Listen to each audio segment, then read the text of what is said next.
Hey guys, so we're going to be doing a quick video on how to change the air filters in a 2005 Toyota Corolla.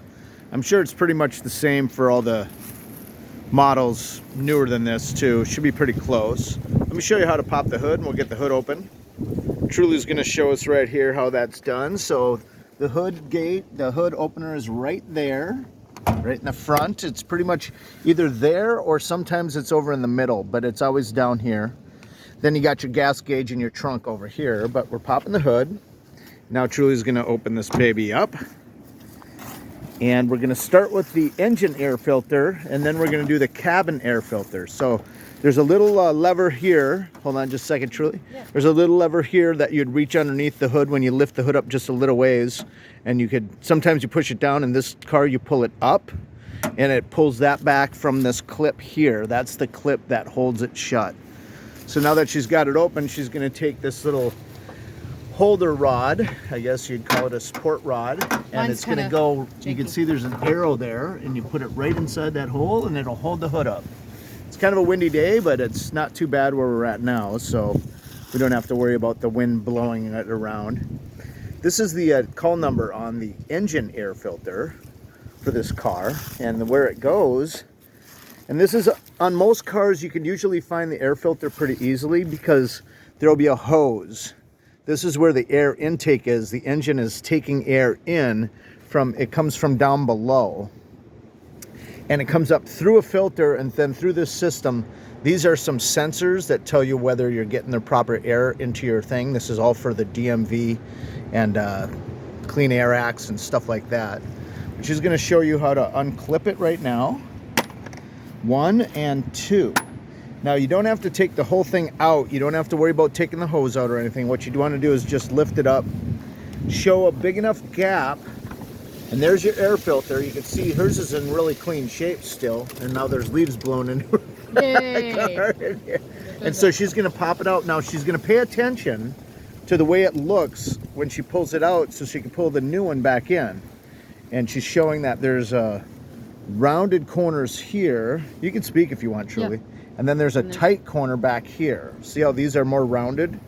And that tells you it's only one way in, but you don't want to put it in upside down either. Right. So you can see this is kind of like the underneath and this is the top. Yeah, I usually just take it out and set it exactly the way the new one should go in. So that way you don't forget. Yeah, that's a good idea. And hopefully the wind won't blow it away. Now she got the new one here, the package. Uh-oh. River with her teeth. Trying to open plastic with gloves on. Yeah, it is a cold day today here in South Carolina. We are probably at about 45 degrees. Hopefully the last week of this, we're in the middle of January. So now as you can see, the call numbers are a little different than the old ones. So let's see. Here's the old one right here. I may have bought it. The numbers. Oh, I'm gonna do that. And here's the new one.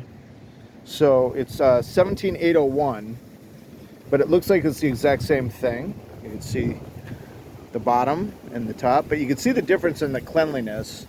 This is still in really good shape. She's pretty religious about replacing her filters. I actually read that you can clean them every 5,000 miles to prolong the life of them. So yes, but I've gotten to the point where I'm supposed to. I've cleaned this one enough, and I'm supposed to replace it. Yeah, but she's really good about it. I would just keep that. I'd be like, wow, that's fine. My car's old, so I want to take really good care of it. Oh, look at this. Looks like there's been a mouse in there eating some food. So I think we're going to put a pause on this and clean that out real quick. All right, so we don't have a portable cordless vacuum, so we just brought out our vacuum cleaner and hooked up a quick extension cord. She's just going to get in there. I'm going to hold this up for her, and she's just going to get all that stuff out of there.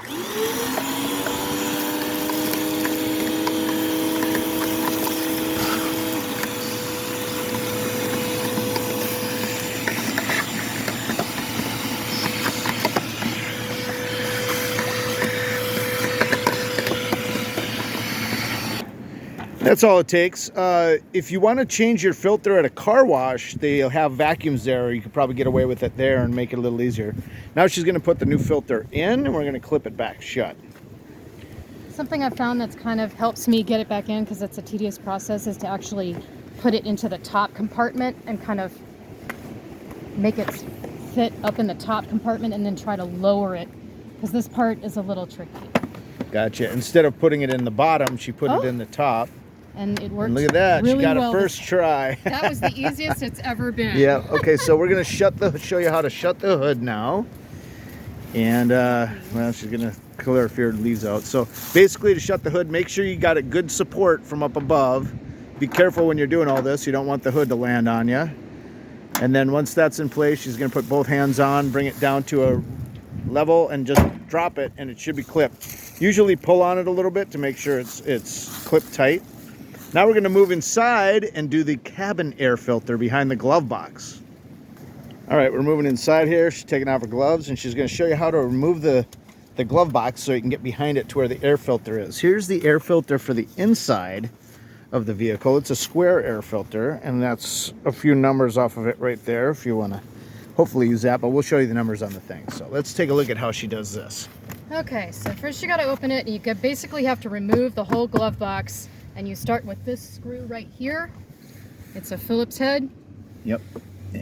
Phillips head, show that again please real quick. Phillips head. That's these star-shaped ones there. Okay. And basically the new ones nowadays, guys, they have like a little clip you can take off. You don't have to unscrew it, but she's figured out that you got to unscrew this, which is pretty easy. Yeah. As you can see, just a regular screwdriver. You can pick it up at the dollar store if you don't have one. And there you go. I set my screw down here where I, sets it real careful, and then you take this off. And just popped it right out. And then there's also these two like sort of tension bumps, and it's always kind of weird and see in there. Wonky for me. Go ahead. Just gotta kind of press it in. Kind of press it in, push it over. It's not easy. She's not that upper body strength isn't her strong suit here, so it's a little tough for her. But you might need to pause it. Okay, hold on a second. It kind of here helps, we go. It kind of helps if you jiggle, pull, and lift, and eventually it comes out. Yeah, the older designs on these cars weren't that great. The newer designs are a lot better, but you can see, show that again real quick. It's these things that are kind of keeping it inside. Yep, and they go on up inside there, on top of that little hook there. So, or they go behind this little flat, put your finger back in there so they can see, like right there. Yeah, no, like behind that thing. I'm sorry, I don't know what Yep, they go up and then they drop behind this like that. You can see. Okay. So here's the compartment in here. I'm gonna take my hat off. So it's above the air blower there. Yep. There's a little black compartment. And you push these little things. Little tabs. And a little door comes off. Okay, and then you set the that. door? Remember which side is up. Yeah, I usually just on that. set it so on the she ground. just sets it straight down there on the ground. And then the air filter just slides out. There. Now look how dirty that is compared to the engine one that she cleans a lot. Yep. So yeah, if you're just gonna clean it, I usually, tap it or you can vacuum it, but I'm changing this. So. Yep, so she's gonna throw that away. I'm gonna show you the numbers on that while she opens up the other package. And here's the numbers on this one. I don't know if you guys can see that. And I already got that. Oh, okay. So, and we're gonna pause it while she pulls it out. As you can see, the end tabs on this one are white, and on this one they're black with a little spongy thing, probably to help seal it up a little bit better.